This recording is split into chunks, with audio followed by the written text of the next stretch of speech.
How's it going, friends? Welcome to another Fallout 76 video guide. Today we're going to be covering the best non-automatic melee weapon.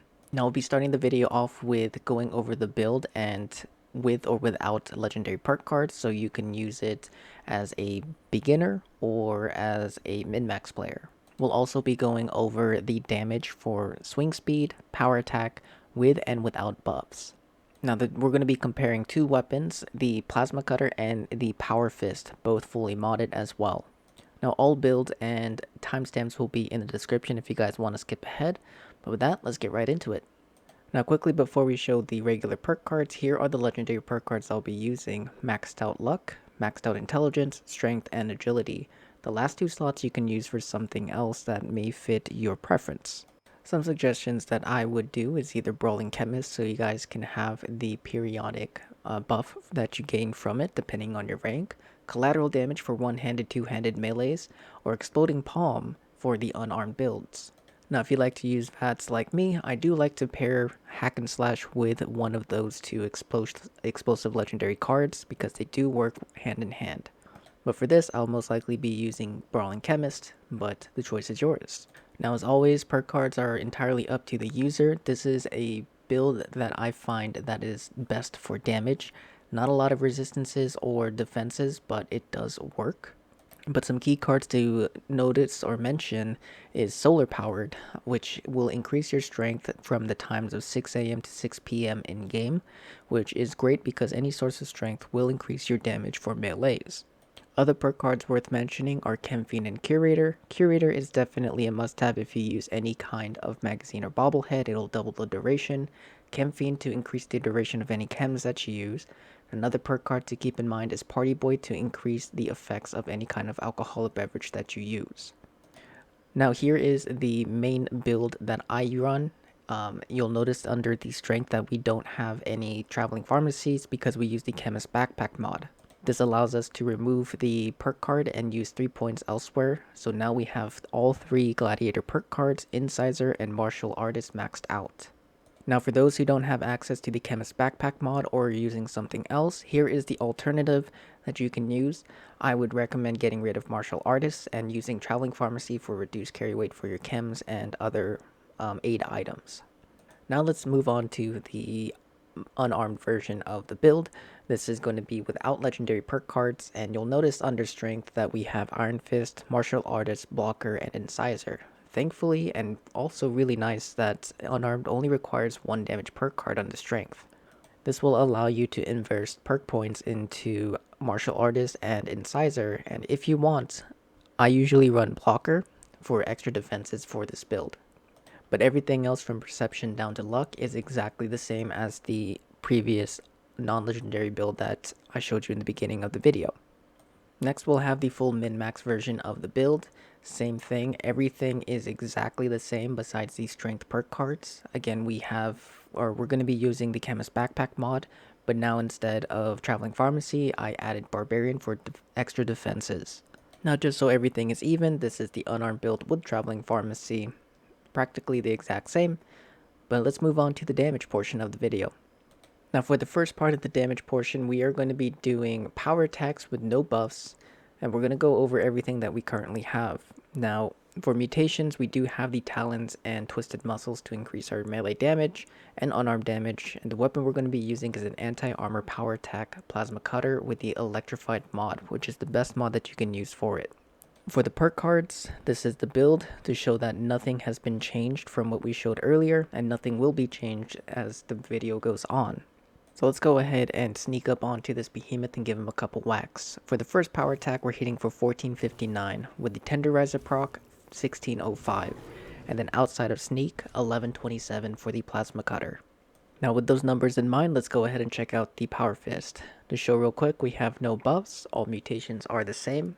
The weapon that we'll be using is an anti-armor power attack plus 1 strength. Now this is technically a god roll power attack Power Fist. And this also does have the benefits of the plus 1 strength because strength does increase your damage. Now let's quickly go over the perk cards, exactly the same. Instead, this is for the unarmed build. Let's go ahead and get ourselves a couple sneak power attacks and see what kind of damage we got. We'll be hitting for 1090 at the beginning and 1199 for the sneak attacks. So that's the damage for the power attacks with no buffs. Now, what if the damage is different when it comes to swing speed or the swing attacks? Let's go ahead and check that out right now.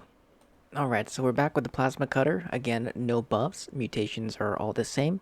Let's check out our weapon. It's still the anti-armor power attack with the shocking blade. Now let's go ahead and check out the perk cards. As you can see, the perk cards are exactly the same. Now let's go ahead and start seeing what the swing speed and swing damage will be on this behemoth. As we come up, we're in hidden. The first hit is 695 and the consistency is 764 in sneak. Now let's move on to the power fist with swing speed.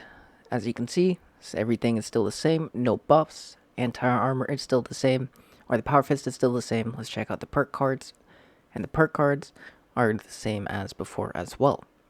Now quickly, the reason why I'm showing all of this again after each run is because I want to make sure, or want you guys to make sure that everything is exactly the same, so there's no difference between the damage. Now for our first sneak hit is 519, and for the next is 571.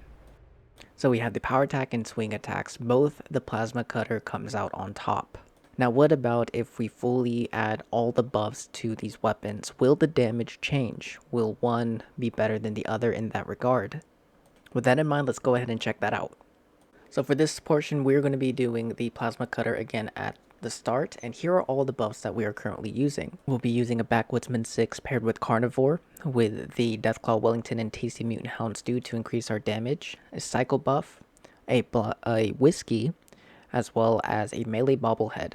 We'll also be using the Strength buff that you can get from the weight bench at your camp. For all of the buffs and stuff, you guys can click the card above, click the link below in the description, or check the video at the end of this one. So now that we double checked everything is the same, let's go up and do a power attack and sneak. First hit is going to be 2,374. Second hit is going to be 2,611. Easily clearing the behemoth. Let's go ahead and check out the power fist. So up next we're going to be doing the power fist. We do have our whiskey active. The bonus of the unarmed, which gives it a pretty good advantage, is pairing it with the vintage Nuka Shine. You can stack whiskey and vintage Nuka Shine together, which will increase the damage of all of your unarmed weapons. So let's go ahead and clear everything, make sure everything is the same. We'll go ahead and take our vintage Nuka Shine. This will be active for 1 minute. And let's go ahead and do our first sneak attack here on the behemoth. For the first hit, we are hitting for 1,851, the second 2,036. So let's go over all the values again. For the plasma cutter, for the swing speed or swing attacks, no buffs, we were hitting for 695 and 764. For the power attacks, we're hitting for 1,459 and 1,605, no buffs.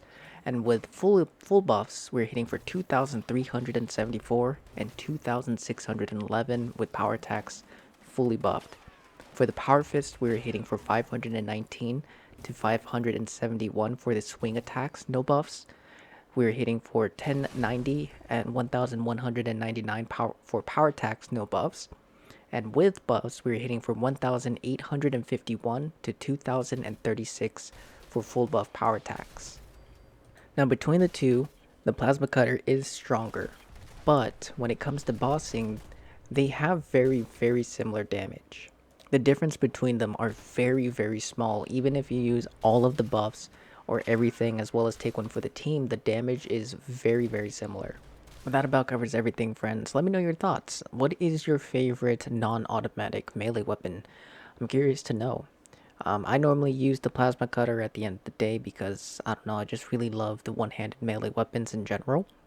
Now granted that the plasma cutter is technically stronger than the power fist, it doesn't mean that the power fist is trash now. I mean, it's still a very strong and powerful weapon, and a lot of fun to use at the end of the day. But with that, I hope you guys have a wonderful rest of your day. As always, thank you so much for watching.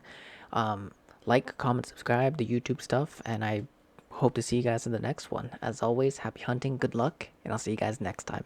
Peace!